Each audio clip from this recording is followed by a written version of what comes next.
Le camp d'Alaric près de Rimini a l'aspect assez paisible. La fumée des feux de bois monte au ciel. Les femmes cuisinent, réparent les vêtements d'hiver. Les enfants, majoritairement blonds, jouent en profitant d'une belle journée d'automne. Dans la tente royale, le préfet Jovius se penche vers Alaric et sourit. L'empereur et ses conseillers vous soupçonnent de vouloir devenir un deuxième Stylicone. Comprenez-vous que c'est très difficile à accepter pour eux? Le roi des Goths fronce le sourcil. Je le comprends parfaitement, mais je ne crois pas à la culpabilité de Stylicone. D'ailleurs, l'exécution d'Olympius montre bien que ce conseiller a joué un rôle perfide dans cette triste histoire. Ce n'est pas Stylicone qui complotait, c'est lui et sa famille qui sont les victimes d'un complot. Posons la question, à qui profite ce crime? Évidemment, Olympius voulait se débarrasser de Stylicone pour accéder au pouvoir.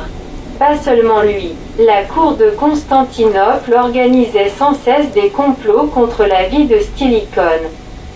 Quelques mois après sa mort, les relations entre Ravenne et Constantinople sont devenues excellentes. Oui, Stylicone était déclaré ennemi public et responsable de la dégradation de ses relations. Pensez-vous que j'ai été heureux d'apprendre la mort de Stylicone? Visiblement, cette question intéresse Jovius. Pourquoi pas? Vous étiez ennemis pendant plusieurs années. Les Goths étaient en confrontation avec Constantinople, pas avec Rome, quand Stylicone nous a attaqués sur la demande de l'empereur Arcadius. Mais, en 401 vous êtes venu en Italie. Oui, pour plusieurs raisons. Mais je suis resté neutre pendant l'invasion de Radagès sur la demande de Stylicone. Mon intervention à cet instant pouvait être fatale pour l'Empire d'Occident. Certainement. Par conséquent, on ne peut pas dire que nous étions des ennemis implacables. J'ai appris sa mort avec tristesse. À cause des subsides votés par le Sénat à la demande de Stylicone, Alaric jette un coup d'œil sur son interlocuteur. Pour moi, sa mort était encore une démonstration des mœurs perfides des Romains. Dans ma première grande campagne militaire, en 395, j'ai été sous les drapeaux de Théodose contre l'usurpateur Eugène mis au pouvoir par Arbogast, général d'origine franc. L'empereur, à notre avis, a laissé anéantir son avant-garde composée de guerriers goths. En rentrant, nous avons trouvé la Thrace entière dévastée par les Huns. Pendant que nous avons lutté pour le renforcement du pouvoir de Théodose, notre pays resta sans protection. Je n'exclus pas que l'empereur a voulu cette invasion des Huns pour anéantir notre peuple. Nous avons été très affectés par cette politique traîtresse de l'empereur que j'estimais beaucoup avant ces tristes événements. Jovius réagit à cette remarque, mais finalement, le renforcement d'Olympius et sa campagne contre les barbares vous ont profité. Ainsi vous auriez pu être intéressé par l'élimination de Stylicone. Alaric rit. Je suis flatté par cette supposition de manipuler si subtilement les Romains. Enfin, les Romains commencent à comprendre que les barbares ne sont pas idiots. Comprenez-vous que Rome ne peut pas survivre sans entente avec les Goths? Et pourquoi pas les autres barbares? Parce que la majorité des Goths sont nés sur le sol romain et que nous sommes forts. Les Huns aussi sont forts. Ils sont trop forts et c'est dangereux pour vous. Revenons à nos affaires. Moi, personnellement, je suis pour la signature du traité de paix. Jovius regarde attentivement Alaric et parle avec un léger sourire au coin de sa bouche. J'espère bien pouvoir collaborer avec vous après sa ratification. Mais je suis informé qu'Honorius a organisé une réunion du Conseil impérial pour discuter de vos propositions. J'attends sa lettre aujourd'hui. Bon, nous parlerons demain. Alaric voit que Jovius est confus. Vous avez reçu de mauvaises nouvelles? Oui, le Conseil impérial a rejeté vos propositions. Les imbéciles. Et l'empereur? Quel terme utilise-t-il dans sa lettre? Jovius rougit et murmure, Les termes ne sont pas très diplomatiques. Mais il est frappé par la mort de Zeb et d'Alobitch. Alaric commence à enrager. Montrez-moi cette lettre. Sur un signe de lui, 2 soldats goths sortent leurs épées du fourreau et s'approchent de Jovius avec des airs menaçants. Le préfet donne la lettre à Alaric qui la lit silencieusement et la jette sur la table. Je refuse de prostituer les honneurs militaires de l'Empire aux orgueilleux désirs d'un barbare. Ce ton ne convient pas à cette minable poupée qui se prend pour un empereur, ni à sa situation. Le tic déforme le visage du roi, il frappe violemment la table et s'écrie. Je ne permettrai pas de le laisser insulter si gratuitement ma personne et ma nation. La lettre tombe par terre. La colère cède place à la déception. Alaric dit avec amertume. Honorius n'a rien appris des leçons que je lui ai données. Je suis obligé de le frapper encore comme on frappe de mauvais élèves. S'il est si médiocre et incorrigible, tant pis pour lui. Le roi des Goths se lève d'un seul coup et déclare à Jovius, « Je vais prendre Rome. Rentre à Ravenne et préviens ton pauvre maître que les Romains ne le remercieront certainement pas pour la rupture des négociations sans pouvoir les défendre. Toutes les futures victimes romaines seront sur sa conscience. S'il veut les sauver, il doit accepter mes conditions.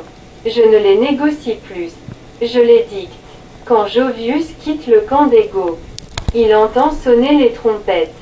Les barbares, visiblement déjà informés de la rupture des négociations, accompagnent les Romains par des moqueries et des menaces, brandissant leurs armes, et courent vers le lieu de rassemblement des troupes pour écouter la harangue de leur roi.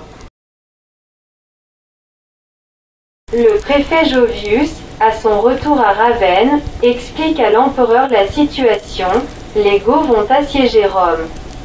Cette fois Alaric sera beaucoup plus dur. Honorius lui lance un regard dédaigneux. Je pense que Rome, ville d'1 million d'habitants, doit pouvoir résister à l'armée des barbares.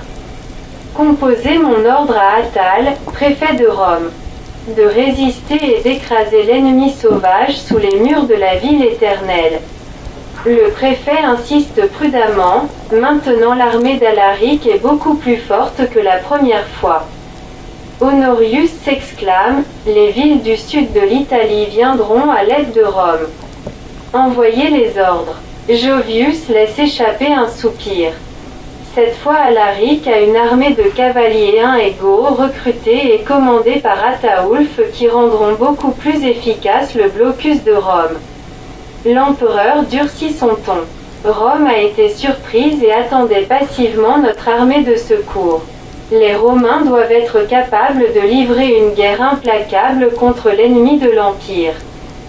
De toute façon, je ne peux pas me déshonorer par l'acceptation du diktat d'un roitelet barbare. N'oublions pas que mon nom est Honorius.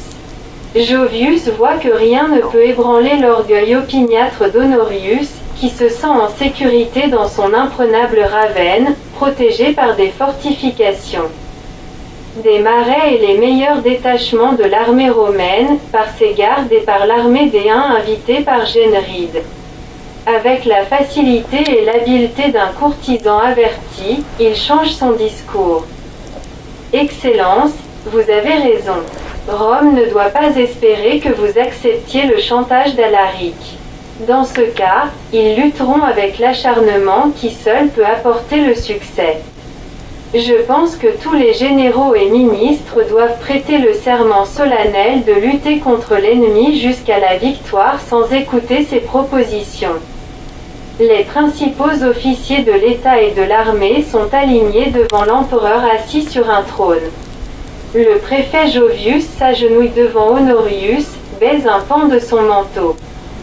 Puis il se recule de quelques pas et prononce le serment solennel, « Moi, Flavius Jovius, le préfet de Prétoire, jure au nom de notre Seigneur, Tout-Puissant, et la tête sacrée de notre auguste empereur, que sans égard aux circonstances, sans écouter aucune condition de paix, je continuerai une guerre perpétuelle et implacable contre le roi barbare Alaric. ennemi de l'Empire. Puis il s'agenouille de nouveau devant l'empereur et lui baise la main. Tous les dignitaires présents prononcent les mêmes serments. Quand la cérémonie se termine, Jovius déclare: « Nous venons de prendre des engagements inviolables. Si nous n'avions invoqué dans notre serment solennel que le nom de la divinité, nous pourrions encore consulter l'intérêt de la sûreté publique et se confier à la miséricorde du Tout-Puissant. Mais ayant juré par la tête sacrée de l'empereur, siège auguste de la sagesse et de la majesté, ayant touché sa main, nous nous exposerons, en violant notre engagement, aux peines temporelles du sacrilège et de la rébellion. »